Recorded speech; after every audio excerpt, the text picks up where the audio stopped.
Welcome to episode 77 of the Selling Your Screenplay podcast. I'm Ashley Scott Myers, screenwriter and blogger over at sellingyourscreenplay.com. Today I'm interviewing John Jarrell. This is the third and final section of the interview with John. We get deep into his own career and some of the larger, more philosophical issues that face screenwriters. So stay tuned for that. If you find this episode valuable, please help me out by giving me a review in iTunes or leaving a comment on YouTube or retweeting the podcast on Twitter or liking it on Facebook. These social media shares really do help spread word about the podcast, so they're very much appreciated. A couple of quick notes. Any websites or links that I mentioned in the podcast can be found on my blog in the show notes. I also publish a transcript with every episode in case you'd rather read the show or look at something later on. You can find all the podcast show notes at www.sellingyourscreenplay.com/podcasts. And then just look for episode number 77. If you want my free guide, How to Sell a Screenplay in 5 Weeks, you can pick that up by going to sellingyourscreenplay.com/guide. It's completely free. You just put in your email address and I'll send you a new lesson once per week for 5 weeks, along with a bunch of bonus lessons. I teach the whole process of how to sell your screenplay in that guide, how to write a professional logline inquiry letter, how to find agents, managers, and producers who are looking for material. Really is everything you need to know to sell your screenplay. Just go to sellingyourscreenplay.com/guide. Also, a quick plug for the new SYS Screenwriting Analysis Service. It's a really economical way to get a high-quality professional evaluation of your screenplay. When you buy our 3-pack, you get evaluations at just $67 per script for feature films and just $55 for teleplays. All the readers have professional experience reading for studios, production companies, contests, and agencies. You can read a short bio on each reader on our website, and you can pick the reader who you think is the best fit for your script. Turnaround time is usually just a few days, but rarely more than a week. The readers will evaluate your script on 6 key factors: concept, characters, structure, marketability, tone, and overall craft, which includes formatting, spelling, and grammar. Every script will get a grade of pass, consider, and recommend, which should help you roughly understand where your script might rank if you were to submit it to a production company or agency. We provide analysis on feature and television scripts, and we also do proofreading. So if you don't want an analysis but would like someone to proofread your script, we now offer that too. As a bonus, if your script gets a recommend from a reader, you get a free email and fax blast to my list of industry contacts. This is the exact same blast service I use myself to promote my own scripts, and it's the same service I sell on the website. It's a great way to get your script into the hands of producers who are looking for material. So if you want a professional evaluation of your screenplay at a very reasonable price, check out www.sellingyourscreenplay.com/consultants. A quick few words about what I'm working on. As mentioned last week, I polished up my mob action thriller screenplay. In my writers group, the biggest note I got was about the tone. There is quite a bit of humor in the script, but most of the people who gave notes seemed to think it was a bit out of tone for the rest of the script. I had one other writer, and I'd say it was the most enthusiastic person about the script overall, who really liked the tone and dug the quirky comedy mixed in with the action and thriller moments. So I'm going to stand firm on the tone, and we'll see how people react to it. I might have to go back and revise it later, make it more of a straight-up thriller, but for now I'm going to see if I can find someone who gets what I'm trying to do. As I said, the person who seemed the most enthusiastic about the script was the one person who got the tone, and I'm figuring I'm better off trying to find that one person who really loves the script than going and changing it, in my opinion, watering it down, and then finding a bunch of people that are only lukewarm on it, because that's kind of I would say the range of the notes. The people who thought the tone was off, they seemed kind of lukewarm overall, so I'm fearful if I basically rewrite it using a lot of their notes, which is the main note of taking a lot of the quirky comedy out, making it more of a straight-up thriller. They're not going to love the script. They might like it a little more, but they're not going to love it. And as I said, the one person who really seemed to like it the most was the one person who thought that I had taken some chances and dug the fact that I had some kind of quirky comedy mixed in with these thriller and action elements. So that's kind of where I'm at with that. We will see. Anyway, I'm going to send it out using my email and fax blast service tomorrow. Last Friday, I spent a couple of hours sending it out to my list of contacts. These are people who have read something of mine in the past and liked it. I think I probably have around 30 people in this list, and probably a third of them agreed to read this new screenplay. Seems like a pretty decent average. It's also a good way to just touch base with various producers who I haven't been in contact with. I mean, for instance, I've optioned a script to a few of these people. I haven't heard from them in months. So this is a good way just to touch base. Hey, how's it going with the current project? By the way, I just finished a new script. Maybe you'd like to read it. If some of the people in this list of 30 people, some of the people I actually don't contact. I can just tell from the conversations I've had with these people in the past that they're not necessarily interested in this type of script, and that's totally fine. So I don't pitch everybody in this list of contacts, and most of these people I would say are people that I've talked to on the phone. They're not just someone who I sent a script to and they wrote back, oh, I really liked it. You know, most of these people are people that I've talked to on the phone. I've optioned something to them. I've maybe met them. Sometimes they'll read something that they like, and then, you know, we actually set up a meeting. Just people that I would say are really genuine fans of my writing. And that's what I have it in the Google, the Gmail folder. I have a folder called, in the Gmail, you know, interface, I have an actual folder called people who genuinely liked something I wrote. And I put these people in there. And as I said, they're more than just a sort of passing connection. They're people who really will remember me. As I said, I've met with them, I've talked to them on the phone, or at least had numerous emails back and forth where I really get the sense it's not just, hey, it's not just a sort of being pleasant. A lot of times you'll get people writing back after you send them a script, oh, I really liked it, but it's not for me. And you really can't tell if they liked it or not. But the people in this list, at least hopefully, are people that actually do really like my stuff. So, And the point of me telling you all that is that I genuinely think every writer should be creating a folder like that and really keeping up with these people. I've talked about this before on the podcast, really keeping up with the people who are real fans of what you're doing.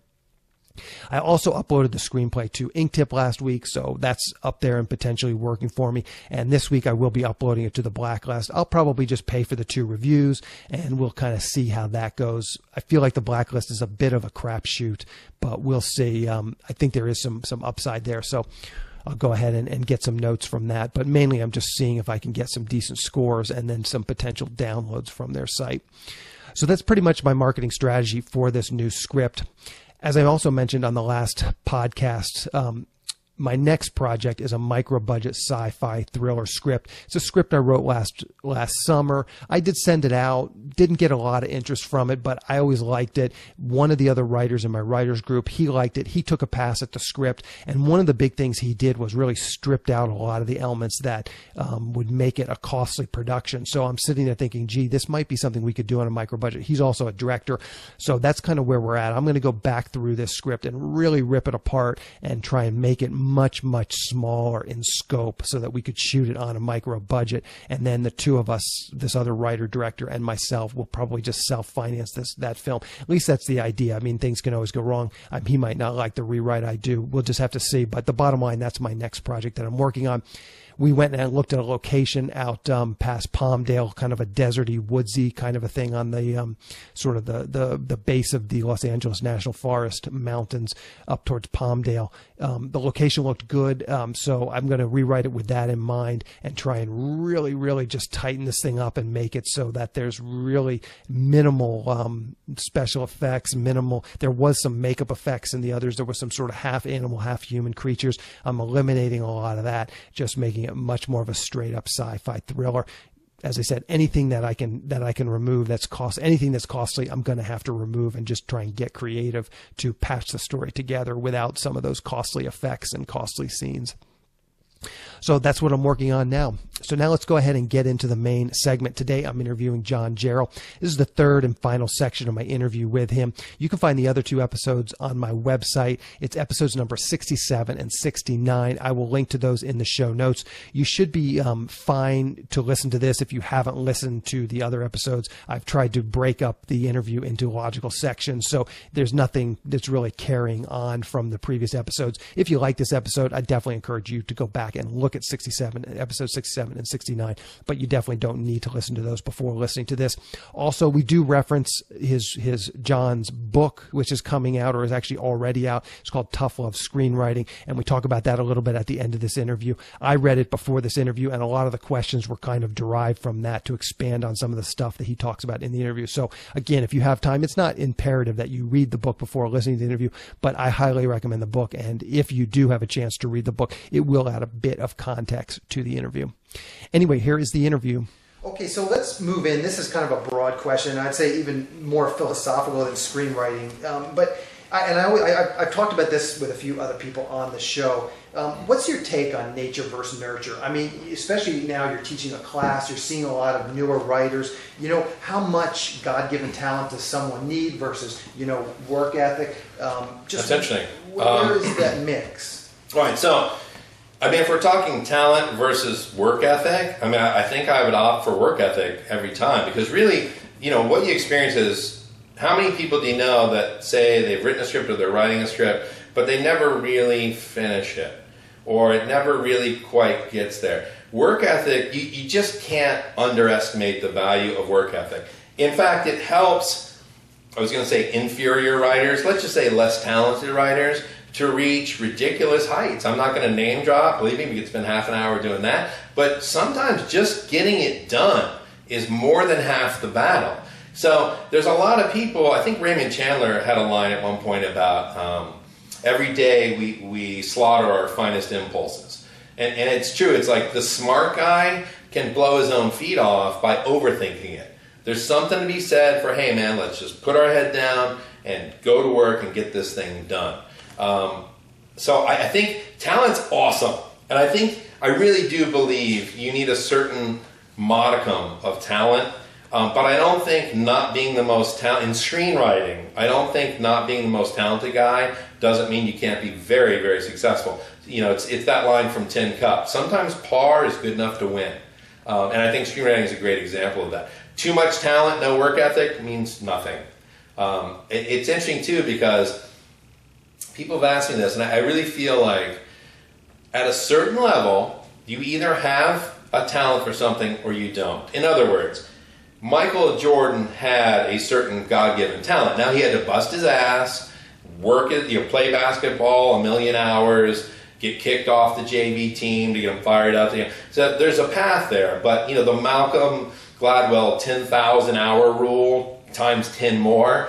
There is a certain God-given talent. I could have spent the same amount of time at basketball Michael Jordan did. I'm not going to be MJ. Trust me on that, okay? So I really do think some people have a natural aptitude for writing, and some people just don't. Is that a good thing, a bad thing?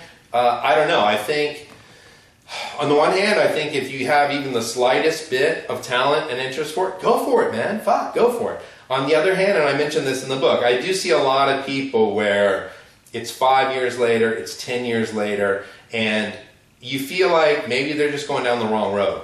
Not to discourage any writer out there, but I know you can kind of empathize that. Like, there's some people that just don't get it, and it's not natural to them, it's not instinctive, and through the learning process, they haven't improved.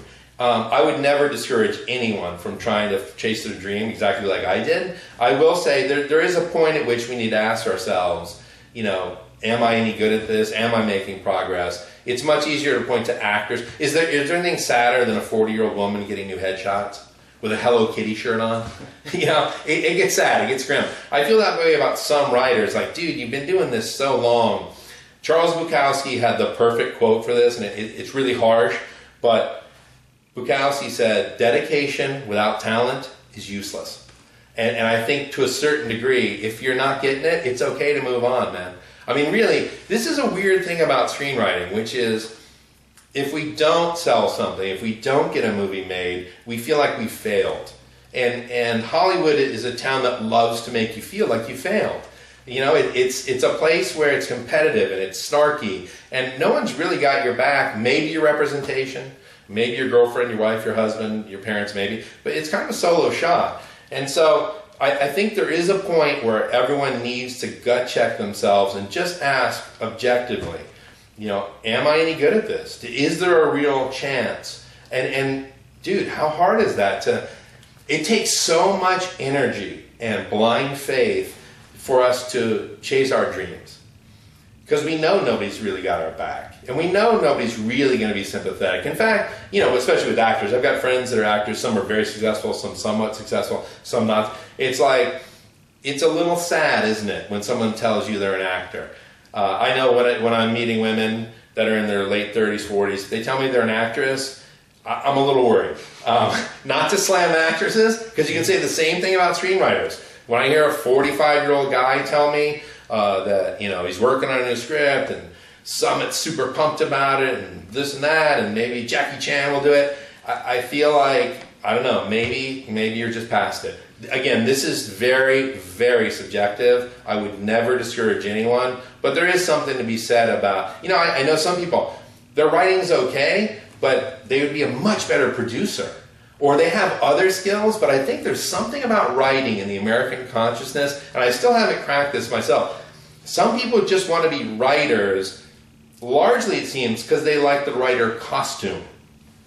They like the leather satchel and the expensive frames and going to the coffee shop, going to Pete's or going to Earth Cafe and I'm the guy that wrote Bikini Car Wash, If you take the ego away, man, it's really not that exciting and it's not that sexy and it's not that glamorous. It's really hard work. So I guess what I'm saying is examine why you want to be a writer.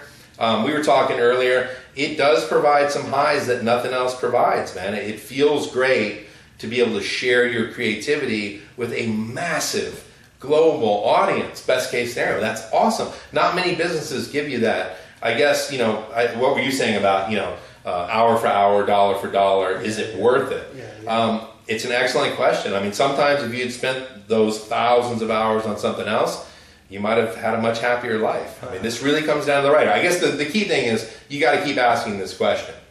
Don't just blindly soldier forward.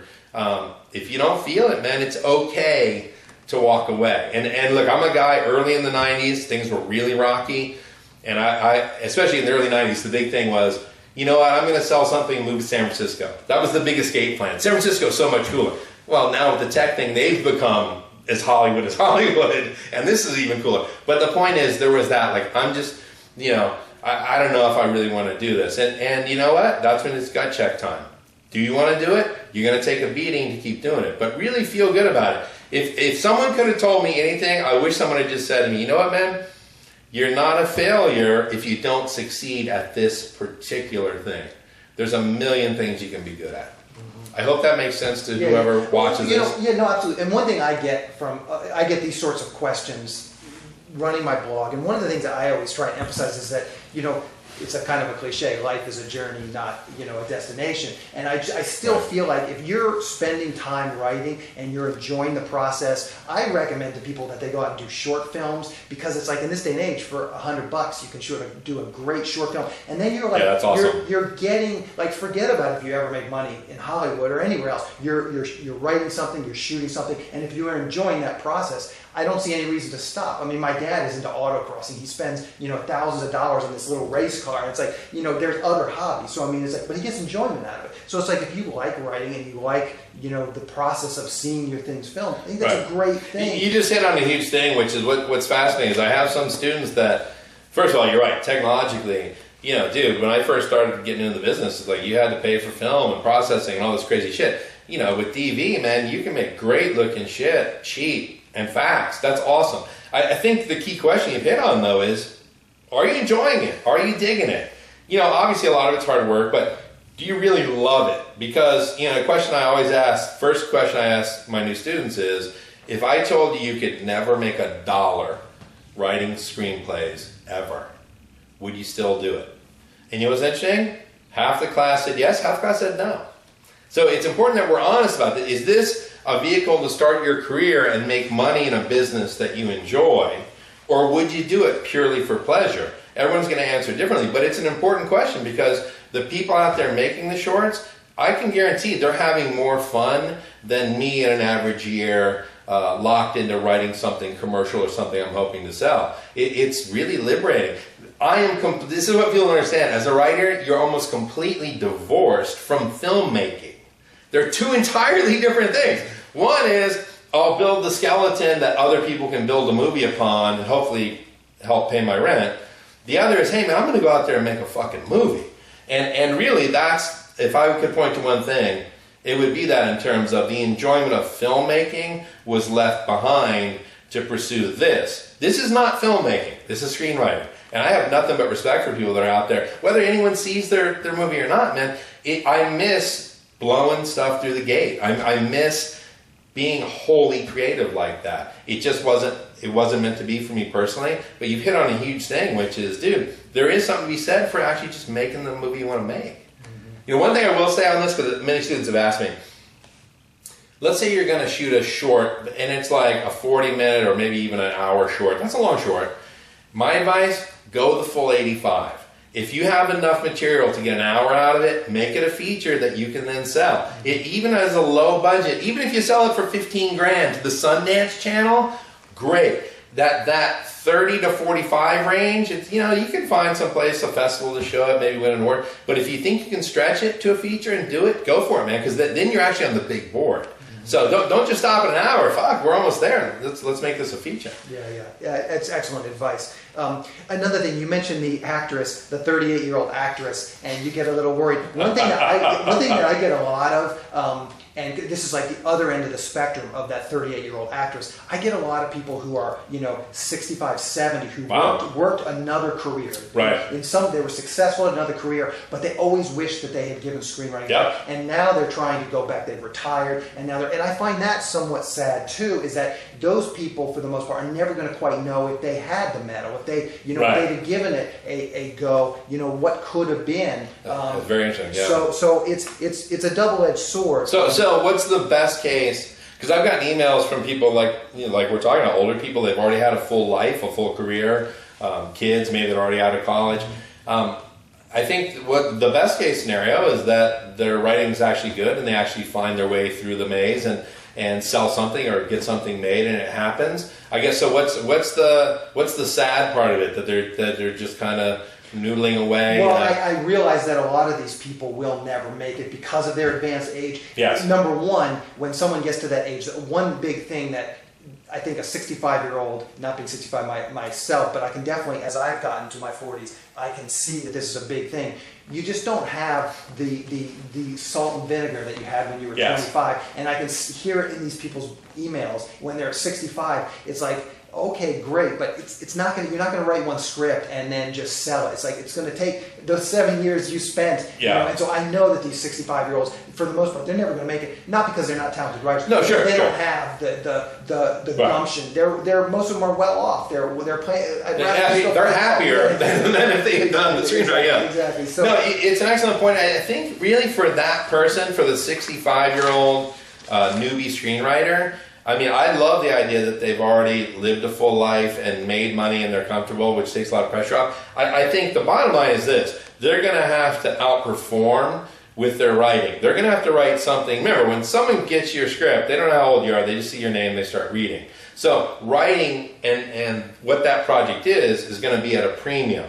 The downside is in terms of networking and taking general stuff like that, their age is just going to be a massive disadvantage. I mean, I've already experienced it. I'm in my 40s.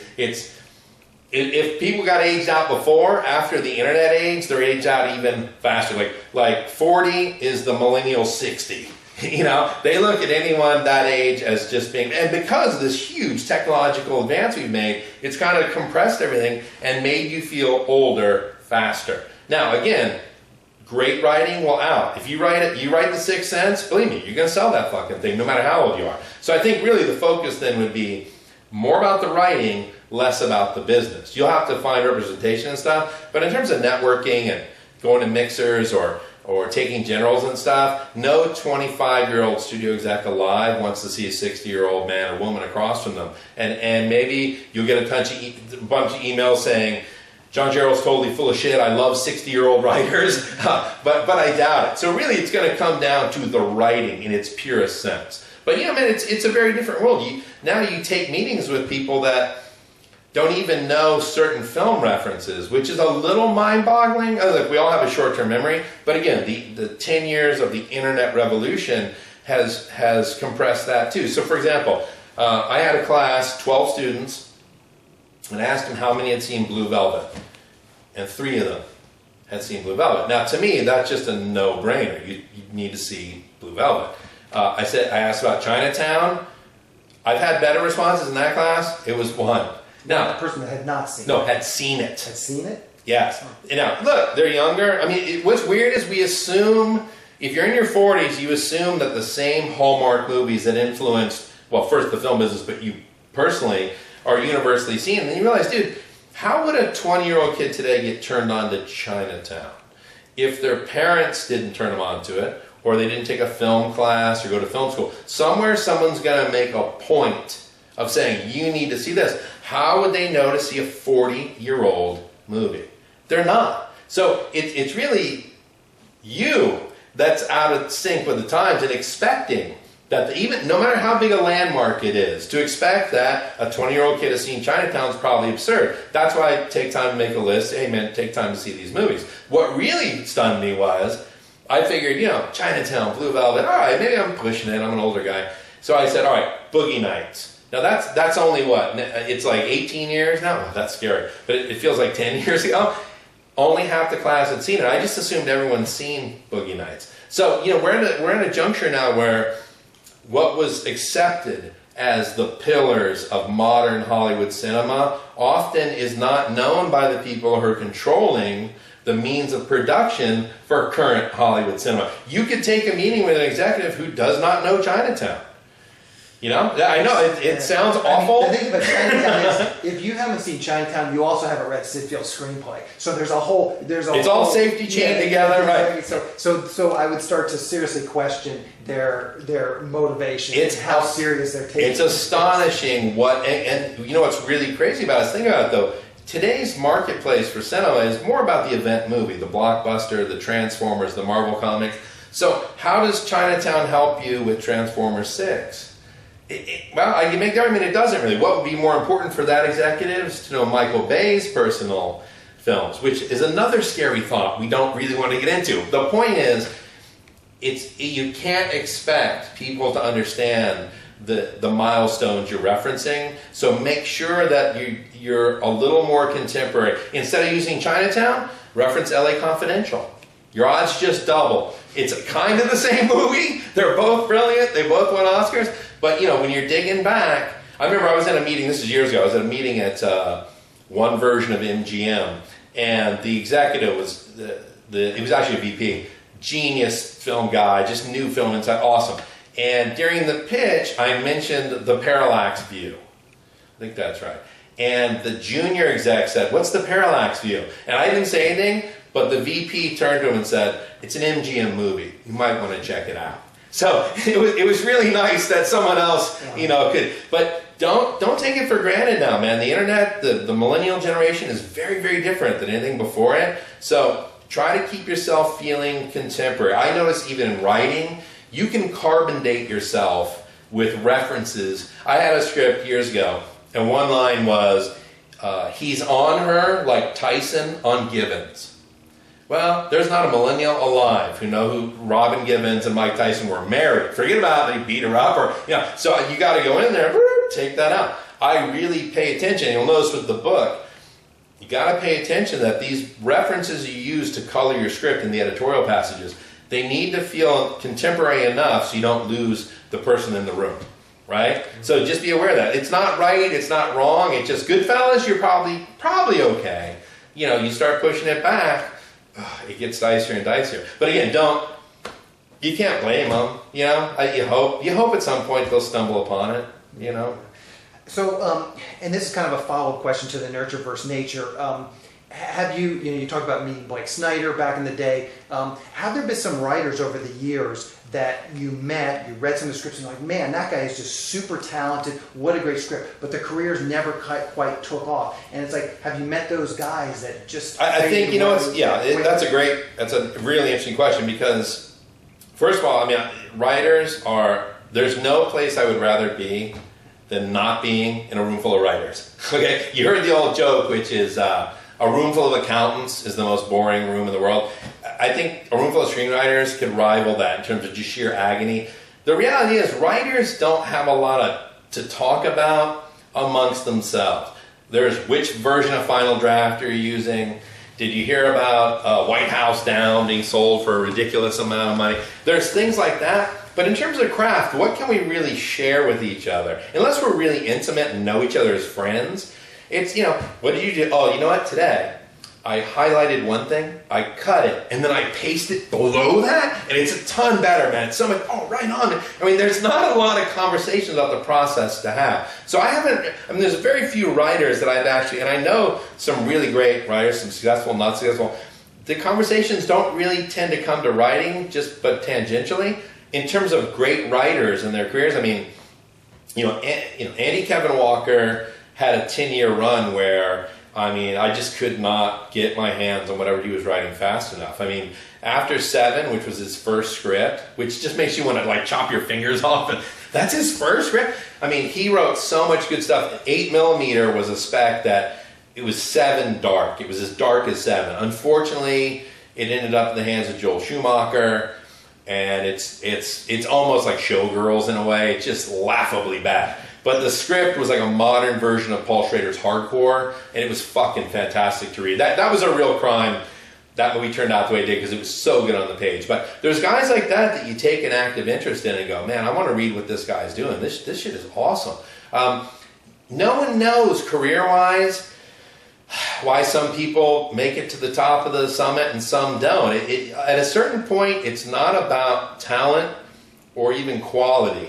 The film gods kind of, a very successful actor I know said to me once, the thing about Hollywood is so much luck attends it all. And it's like there's learning your craft, hard work, positioning yourself to be in the right place at the right time with the right material. But then there's the other 40%, which is the film gods.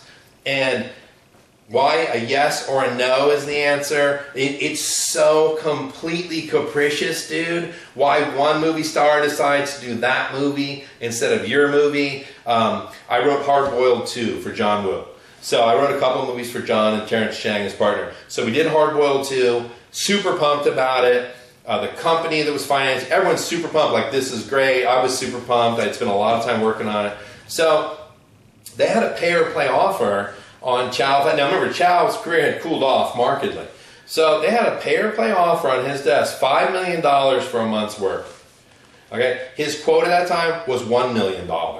Okay, we're going to pay you 5 times your quote because it's hard boiled. It's like making Die Hard without Bruce Willis. So it's hard boiled. We need Chow Fat. So it took us years. We got the script together. We got the financing together. John and Terrence are on board to produce it. It's all good. They go to Chow. The company makes him a pay or play offer for $5 million. Now, I don't know if people watching this fully understand what pay or play is, but that means if you sign, they give you the $5 million whether they make the movie or not. They're on the hook now. Mm-hmm. He literally had a $5 million offer for a month's work sitting on his agent at CAA's desk, and it sat there unsigned for 3 months. And just to be clear for the audience, the reason you do that is because then you can take that and actually get financing for your movie. So producers need those to get. Yeah, if you need a commitment from an actor to lock that, especially in today's marketplace. So hey, we've got John Woo producing. Here's the script, and we got Chow Fat. We have Bruce Willis to do a Die Hard, right? So it remained unsigned, and this is what I'm talking about, the 40% where the film gods intervene. And like I said, they're capricious, and sometimes they're very cruel. So in this particular instance, we're all ready to go. We're super pumped. And there were some issues with Chow's wife, who's also his manager and somewhat of a co-producer, wanting to become a full producer on the project. Terrence and John not being super high on that. So while it's sitting there, now let's just think about it from a real life perspective. If either you or I has a pay or play, that means sign, money guaranteed, a pay or play offer, $5 million for a month's work, we're signing it right now. There's not, hey, I'll get it on Friday. It's now. We're signing it in real life. Just sitting there. 5 times his quote. She got into it. The discussions continued. She wanted to be made a producer. John and Terrence weren't into it. While all that's happening, now also remember, as a writer, you've written a draft that I felt very confident about it, but it's been verified by the company. This is the movie they want to make. In other words, the suits have told you, yes, you wrote a script we want to make. It's not just you going, well, it's really good. This is good. We want to put money into it. That's the ultimate. So I'm like, this is awesome. It's going to be a great movie. I grew up with John Woo stuff. I met him in 1990, 91. It was a huge thing for me. To be working with John 10 years later on Hardboiled 2 for a screenwriter, it was a dream come true. So while all this is happening, they're dragging their feet. The company went to Berlin and later Cannes to start working on pre-selling the movie, figuring, Chow was imminent. And what happened is they found that Chow was so cold at that point because he had done a number of movies like Bulletproof Monk that had not performed well. And nowadays the business is numbers oriented. So Chow Fat, suddenly very cold, to the point at which several companies, now, back in the day, you just said, we're doing Hardboiled 2 with Chow Fat, and they gave you money. Now these guys, foreign sales guys, they want to read the scripts. So you're like, what? So now the foreign sales guys are reading the script, giving you notes. They gave the draft to buyers, and the buyers said, to a man, said, you know what? This is a really great idea for a sequel to Hardboiled. We love it. Can we do it without Chow Fat? He was so cold by that point that he was hurting the movie. To me, that was a mind blow. It's like, dude, it's Chow Fat. It's John. It's. So what happened is the company came back and realized, dude, we can't pay him $5 million. If he had signed it, they would have had to pay him anyway. My movie would have been made. I think it would have done pretty well. They dragged their feet. They went to Berlin. Word is Chow's name isn't worth what it used to be. And they pulled the offer, and the movie didn't get made. So how much of that? I did my part, man. As a screenwriter, I knocked myself out making Hardboiled 2, a kick-ass movie that across the board, it was like, we love this. Chow read it, loved it.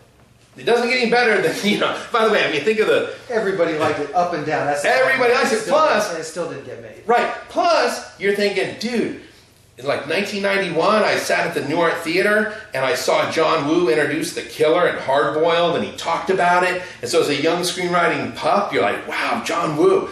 Now who would believe you're actually working with the guy on the sequel? I mean, it's all like a dream come true. At the end of the day, the nuts and bolts, the film god part of it killed it. So I'm happy I had the experience in general. I've been happier if they made Hardboiled 2. But there's a part of it the screenwriter just can't control. And that's where a lot of hearts get broken. Really, for me, the line is, welcome to the NFL. I have, half the projects I've been involved in that were close didn't make it. You don't make it to the NBA Finals. You don't make it to the Super Bowl every year. Even the best teams don't. If you're lucky, you get closer and closer, but when you get into the big game, man, sometimes it just comes up now. And dude, it would have just been so much fun. But at the end of the day, I guess the lesson here is, at the end of the day, do your part. Make sure that 60% is locked. So the film gods are going to do what they're going to do. Just make sure you met up to your part of it, which will allow that to happen.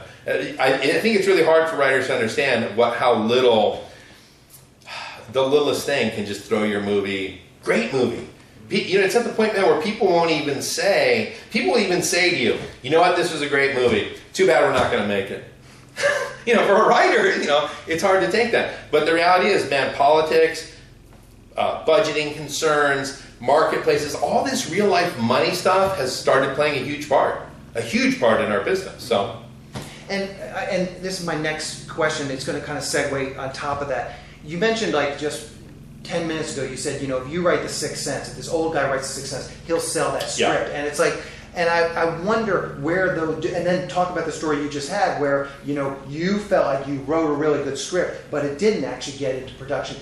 Where do those things cross? Okay, well, was Hardboiled 2, do you think it's just not as good as The Sixth Sense or The Sixth Sense? It's not, that's an apples and oranges comparison. The key difference is Hardboiled 2 was an assignment, like, can you come up with a sequel to this? Sixth Sense is a wide open spec. Right? So this is already contingent on certain factors, a Chow Fat, a John Woo. It already has certain baggage, which also pushes it closer to completion, but it's not clear and free. This Sixth Sense is a script that, I can't remember whether they paid $3 or $4 million in the day.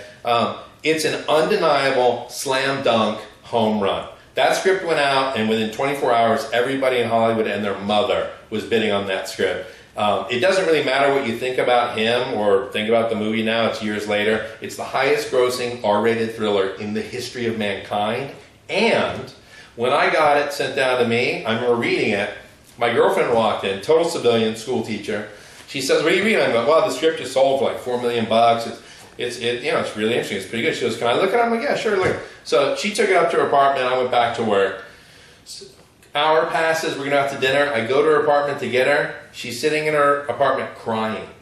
The script has made her cry. And I'm like, oh, dude, he's on to something.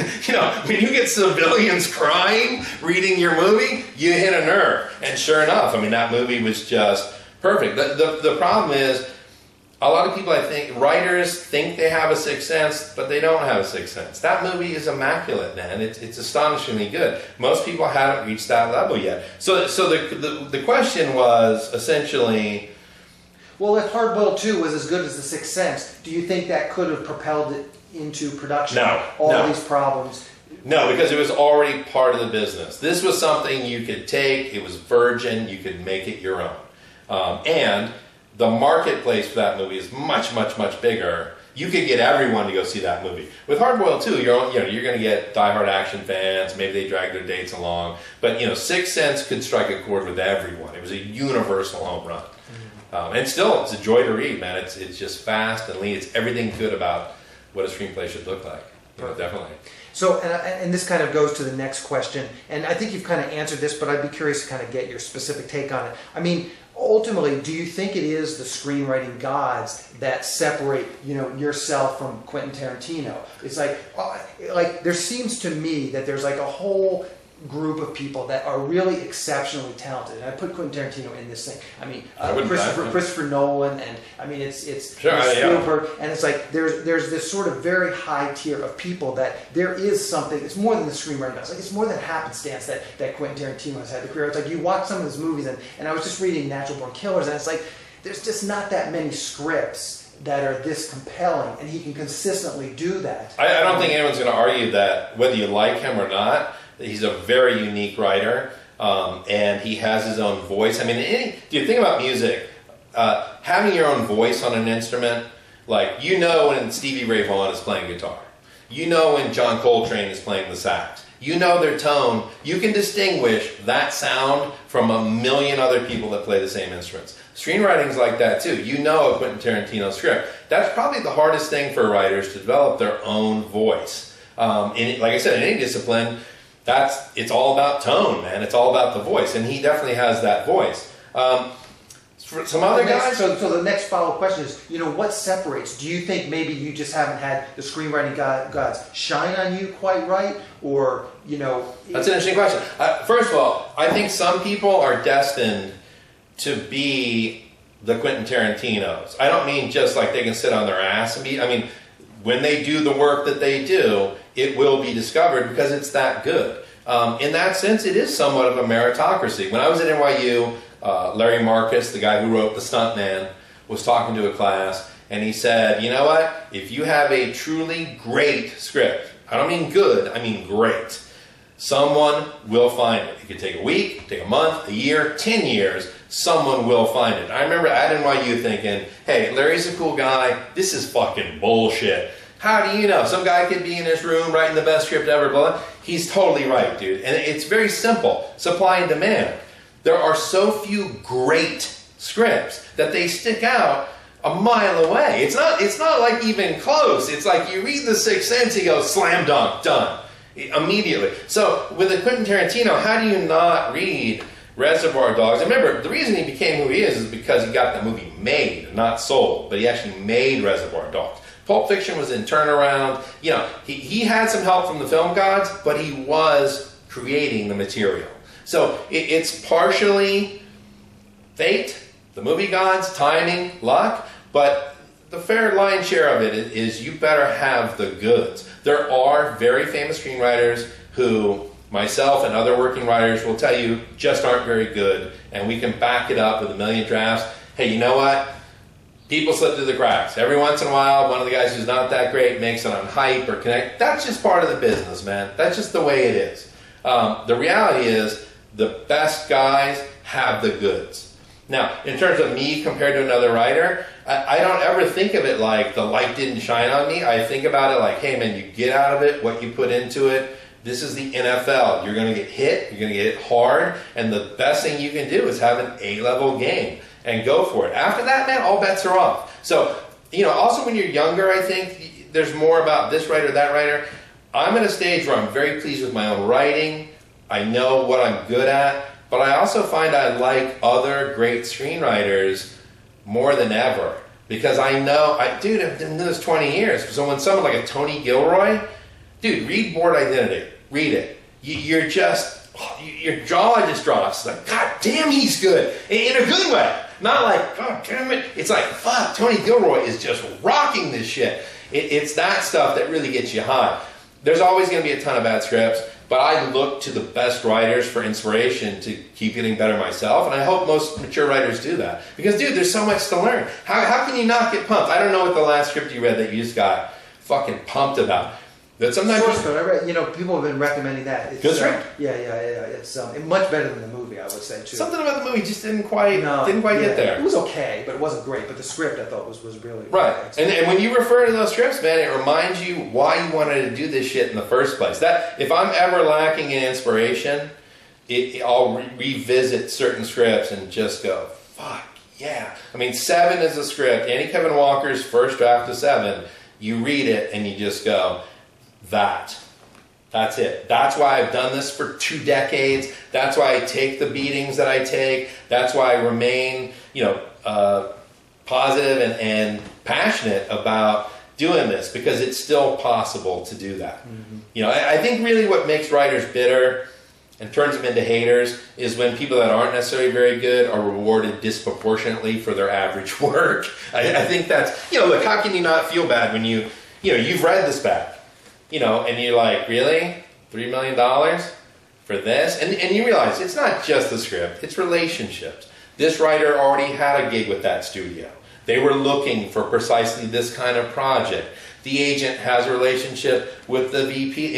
It's not just that script, but it hurts, it stings. You're like, dude, why? How come they're rewarding mediocrity? Every writer feels that at some point. Mm-hmm. To those people, like myself, I would say, yeah, but you can always find the Birdman out there that puts any of that shit to rest. Are you writing Birdman? If not, shut the fuck up, go back in your cave and write a great script, really? And then look, let's face it, as writers, these are hard questions. We don't want to ask, do you want to ask yourself every day, am I writing the very best shit that I possibly can? It's a tough fucking question because it's hard. So, less hating. I guess what I'm saying is look at the glass as half full and not half empty. It makes your climb a little bit easier. I guess that's what I'm saying. But there's no denying a great script just on its own. There's no question. You feel it. Like any great movie, you start reading and you're in good hands from page 1. And you're not putting this fucking script down. That's the standard we're being held to. Okay, so my next question, I once saw an interview with a bunch of very seasoned U.S. senators and congressmen, and the reporter asked them, now that you're in Washington, what surprises you about, being a congressman? And the response they gave was they were just absolutely bowled over by how much time they had to spend fundraising. It was like, 3 out of every 5 days was fundraising. And I wonder, I'll throw that to you, as someone who's moving to Hollywood 20 years ago, stars in their eyes, screenwriting is going to be awesome. Are there some things that surprise you now that you've actually had a successful career? Things that surprise me. That's a really interesting question. I don't know if it's so much surprise at this point. And, a lot of the surprises are in the book so that people can understand the surprises that they're going to encounter. I think really, for me, I think if you're lucky enough to build a career in this business and stay in it, when I first got into the WGA in the early 90s, I got a form letter from them. And basically, I don't know if they still send this out, but basically what the letter said was, hey, congrats on joining the Writers Guild. Just know that only 1 out of 10,000 people ever sell or option anything again. And, basically it was kind of saying, thanks.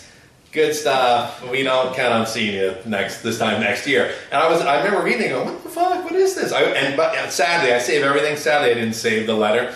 But what you realize later is, hey man, they're just telling you the truth. Like, not everyone's going to make it for the long haul. So I think having made it, even to my own surprise, this far along, I think it's more of an inner journey now at this point, where you don't really get shocked by tales of silliness or excess or the cartoon directors. That just becomes part of the operating system. I think what I'm surprised by is what a challenge it is, not only to keep writing well, but to keep relevant to the material and the jobs that are out there. Because so much stuff has changed. I mean, if you think about movies, even the technology, I was watching Fight Club for the millionth time. And when they, remember they go on this thing where they have to do random acts of violence. There's an Apple computer store window. They didn't have the Apple store then, it was a computer store. And the monitors are all like 90s CRT monitors. And I was like, dude, that was only like yesterday. That was like 99, 2000. It's getting technology and the perspective, the worldview that comes with today's technology into your work, so it doesn't feel dated. So you're not relying on old tropes from back in the day. You have to deal with shit now, like cell phones and everyone. Dude, well, why can't they call the cops? He's got a fucking cell phone or a sat phone, right? It's like, oh, I guess they could. So in a way, it's made it harder to compartmentalize and hotbox elements of your script. But also, there's just a reference. I'm trying to think of a good example for you, but people are tech savvy. Even the least tech savvy person is tech savvy.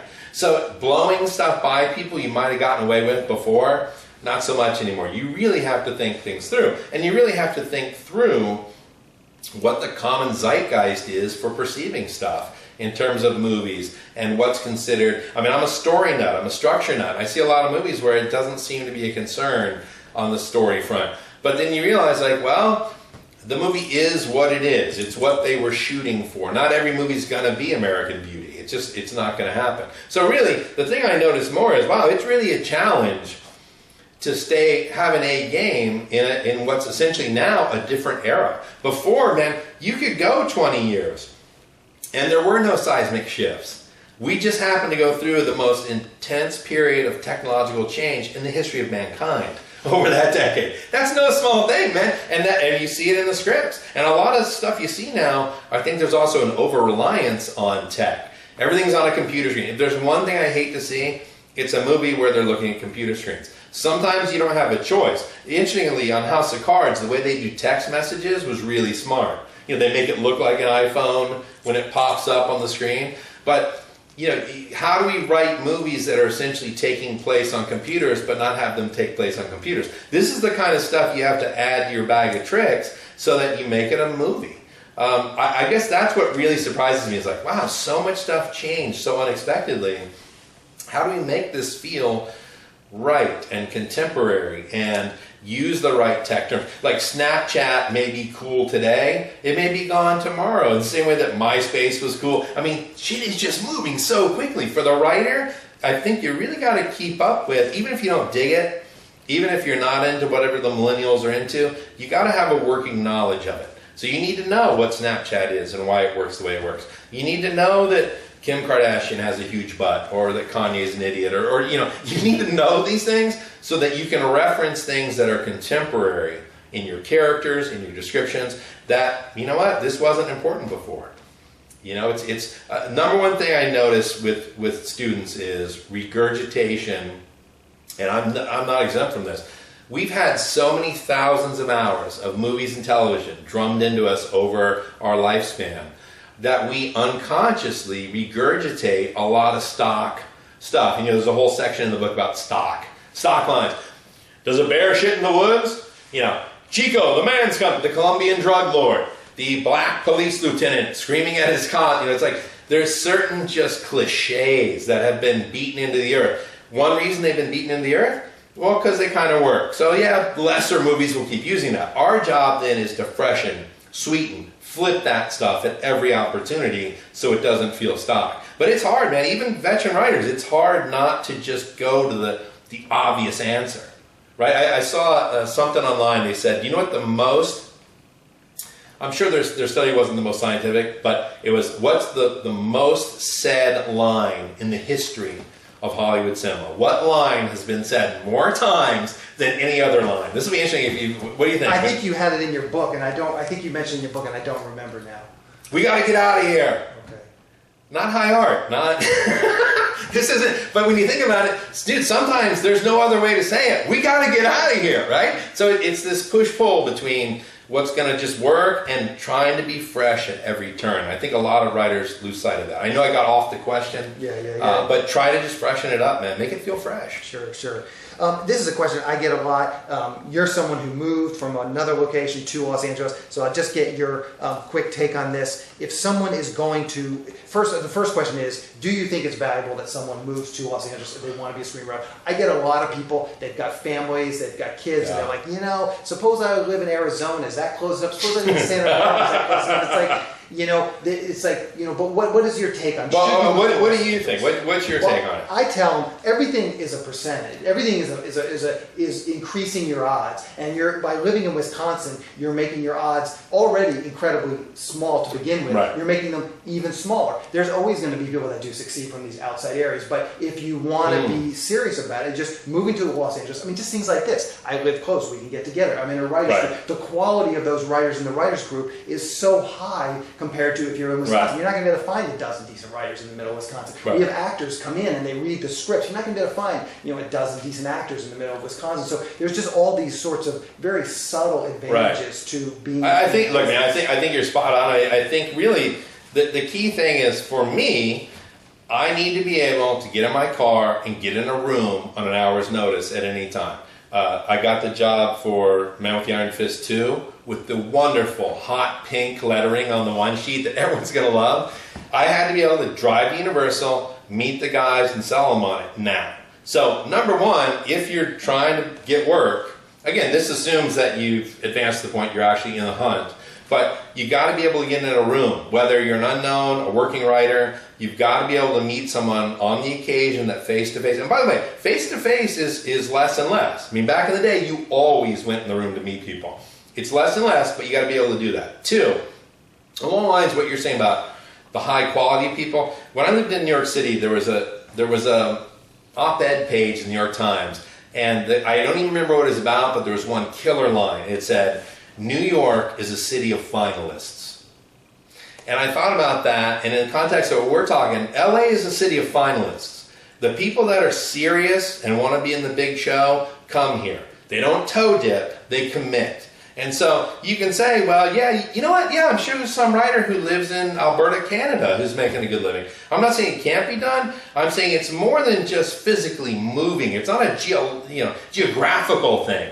It's you're committing to being in an environment where other people are striving for excellence, where other people have knowledge that can be extremely useful for you, where you can get turned on to people, projects, executives you can't meet unless you're here, where you can drive and be in a room in 60 minutes time and procure a job or meet an agent or actually talk to a manager. You may or may not, look, email is it's really impersonal. Any fucking asshole can send an email saying, hey, I'm the next best writer in the world, please represent me. The difference is, when you go into a room, I want you to think about this, when you go into a room, it all lives or dies, whether it's a pitch meeting or looking for representation. You have to sell yourself in that room. They'll get a great sense of who you are in that room. You can't do that on Skype. Yeah, they see your face, but it's the energy in the room. So if you're unable to get in the room, whether, like I said, whether it's a new manager, a job, whatever, you're probably knocked your odds down 80%. I'm just saying that roughly. Mm-hmm. Because at the end of the day, it's people. It's artists, it's writers, commercial artists, executives. They need to see you and get a bead on, who is this guy? Dude, every lone gunman out in cyberspace, yeah, of course they've written the next Citizen Kane. Yeah, right. Come in this room, prove it, show it. And that's what moving to LA does. It forces you to commit, and you'll be rewarded by committing, because now you have access to all these elements that no matter how vast the internet is, you don't have access to. You can't walk into a mixer and meet a guy who turns out to be the perfect writing partner for you. Stumble into a manager that's looking for the writer that you happen to be. That shit doesn't happen through email. And all these things you're talking about early in your career, meeting that director, meeting that guy who knew those Israel people, it's like Israeli people, all those sorts of things are not going to happen over and luckily there was no internet, so you had to go all in. Look, we all love the idea you can live somewhere that's not LA. You can live somewhere you actually like, where there's not traffic and douchebags everywhere and gluten-free motherfuckers, you just want to punch them out when they're in front of you at the restaurant. You know, there's all that. The reality is, you want to go to the big show, you got to go to the big show. One thing I will say, because I hadn't even thought about the way you put it, if I had a wife and kids, I definitely wouldn't uproot my family. I don't think that's a good idea. I mean, if you're younger, single, even newly married, okay, yeah, I mean, once you have a family and kids, man, that's a big move, because you know, you've got to take care of those kids. God knows, I would not have wanted any responsibility during my climb. The idea of me living in a 400 square foot bungalow with 2 kids, I probably would have killed myself. I'm just going to say that out. It's a lot of pressure, man. So, you know, hey, man, you're younger, do it when you're young. It's the Orson Welles line, the confidence of ignorance. They asked him, how did you direct Citizen Kane at the age of 25? The confidence of ignorance. That can really help you get on the board. It really can. But there's a point past which it's probably not good for a family to be uprooted so daddy can try to write Transformers. Yeah, it's probably not a good thing. So the follow-up question, or the next piece of that, is when I moved to LA, I actually got, and it was a great piece of advice, as we were moving out here, me and a buddy, a guy told us, a friend of a family said, you know, Studio City is a great place in the Valley, rents will be cheaper. You talk about moving to Venice when you first got out here. Maybe you could just give some people advice. Where do you think is a good place for them, if they're thinking of moving here, where's a good place for them to live? Well, it's changed so much. I mean, when I moved out here and moved into Venice in the early 90s, nobody wanted to live here. It was very rough, a lot of gang activity. It seems bizarre now, but it's like beachfront real estate that no one wanted to live in because it was too dangerous. Well, I moved out here from Brooklyn, so it was a cakewalk for me. Dangerous? The fuck are you talking about? Nowadays, Venice is one of the most expensive areas in LA. You know, I think Culver City, which is also blown up, but I think there's still some margin there to find affordable places. I've had some friends do that. I think the Valley is always an opportunity. There's a stigma about living in the Valley somehow. You moved to the Valley, it worked out really well for you. The housing is better and more affordable in the Valley. I don't think anyone's arguing that. Shy of that, I think, you know, there's no centralized area anymore to go, yeah, we're going to Venice. I think the key thing for me would be, now that I think about it, centrally located, because the driving can be big. There's a lot of driving. You know, I know. If you don't live in LA, you don't know this. There's a lot of driving, and it can be emotionally exhausting, to say the least. Especially like me, when you're outside. So, you know, I would say find some place that you can tolerate living that's pretty centrally located, that's inexpensive. Don't sink a ton of cash into a place until you know this is the right place for you. I mean, I don't know what you feel. I'd say minimum 1 year, just to know if you can live here or not. I don't think you can tell sooner than that. And that's the absolute minimum. You don't know what it's like. Some people just, I don't know, you must have, I know people that simply just can't live here. They hate it. I'm a person who, I'm a fan for probably all the wrong reasons, but, you know, to come out here, you're going to need a year just to get your legs under you. So I would push, like, do it as cheaply and efficiently as possible. Keep your eyes on the prize. Mm-hmm. That's it. Okay, so we're going to go ahead and start to wrap up. You've talked about numerous times about your book, Tough Love Screenwriting. Maybe you can hold it up and just show the audience what that looks like. Maybe you can tell us where you can actually buy it. Where is it for sale? What's the easiest way? Slow dolly in. The best place to get it's on Amazon. You can get the Kindle version, okay, and you can get the paperback, which a lot of people, it's really interesting, a lot of people are ordering the paperback.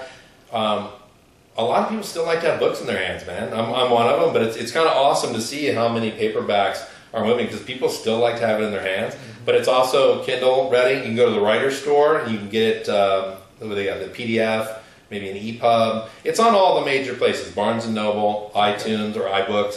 But Amazon's a great place. Plus, you can see the reviews. You know, there's a lot of great reviews there where people just give it to you straight about what the book's about. So, perfect. And do you want to pitch it? We talked briefly about it. It's definitely not a mechanical type of a Blake Snyder Save the Cat. Maybe you can pitch it a little more. You know, let me see what I wrote on the back. A brass knuckles, boots on the ground guide to becoming a paid professional. I think that's it. There are certainly craft elements in here, and definitely the chapter on training day is probably worth the price of admission.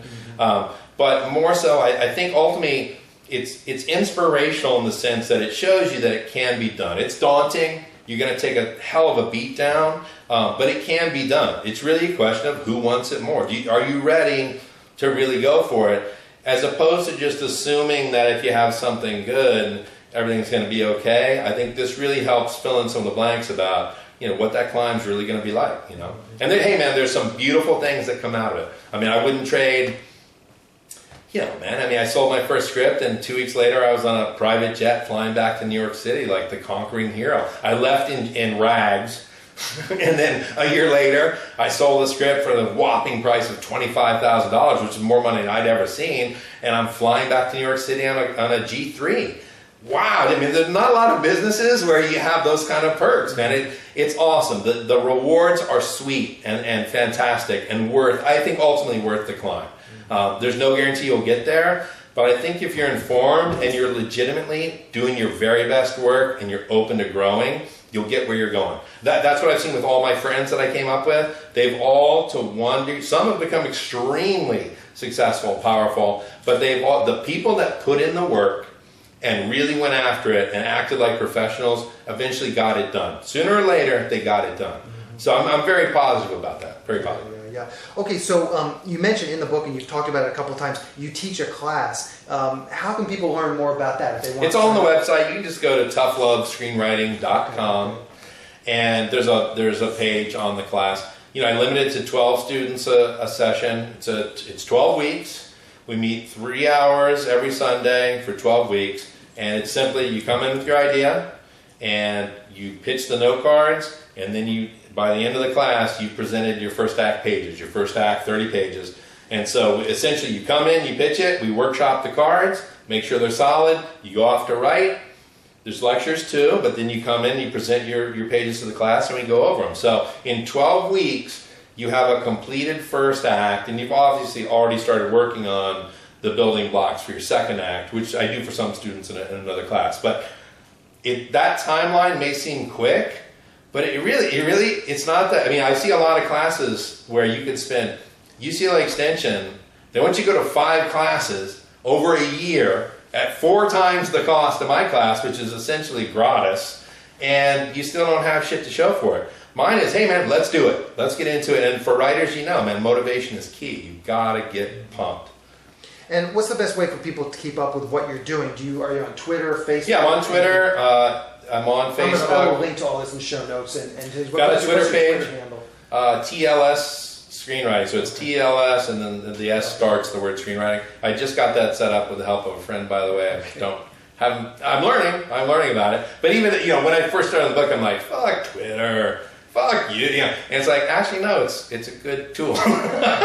You want to learn about that, Grandpa. So it's good. But there's plenty of ways to reach me. I always take people's emails. Like I said, I get emails from people all over the country, which is awesome. A lot of them ask me questions they can't find the answer to. I'm very accessible. The whole key to this is that at the end of the day, I'm no different than any other writer out there. I may have had a movie produced and you didn't. I may have made more money, you did. Writers are writers, man. And my class is about people as peers, not, master slave.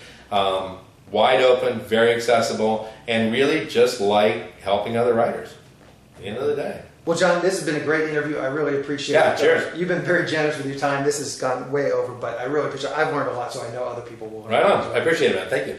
A quick plug for my email and fax blast service. I'm running a special right now where you can purchase 1/3 of the blast for a little more than $50. The total list is around 6,000 contacts. So this first 1/3 is about 2,000 contacts. So it's still a pretty good sized list of producers. I've done this just to lower the barrier to entry so that people can check out the blast service without having to invest a whole lot of money up front. The one thing that hasn't changed, I still require that you join SYS Select, which at this time is just $24.99 per month. The reason I require this as part of the process is that I'm going to personally look at your logline and query letter and help you make them as good as possible. this is really for everyone's benefit. It's going to help you because you're going to get a better response from your query letter, and it's going to help the producers because I'm not going to let half-baked query letters go through my system. So the producers on the receiving end of this will hopefully be more impressed with what they're getting. So the 1/3 the blast plus 1 month of SYS Select is just $78, and it's a blast to more than 2,000 industry producers. So it's really never going to get any cheaper than that. So if you've ever wanted to try this service out, now is the time. Go to www.sellingyourscreenplay.com/blast to learn more about it. In the next episode of the podcast, I'm going to be interviewing Corey Mandel. I did an interview with him before. It's episode number 49. And in this coming up episode, we dig deeper into a lot of the things that we talked about in the original episode. So if you have a moment, definitely go back and check out episode number 49. It will give you a lot of context to what we're discussing, because a lot of the questions are kind of things. After I interviewed him in episode 49, I had a lot of follow-up questions. I got follow-up questions from other listeners. And then I went back and I really dug into a lot of the things from episode 49, really expanded on a lot of the things he said. So I do think if you have time, go back, check out episode 49, and then next week, keep an eye out because that episode is going to be coming out. To wrap things up, I just want to touch on one point from today's interview. Today's interview was very long. There's lots of great stuff in it. I mean, John made a ton of great points, a lot of really interesting stuff from John. But I just want to touch on one point. As I went back and edited this podcast and listened to it again, I want to be real clear what I was talking about with the 65 plus crowd.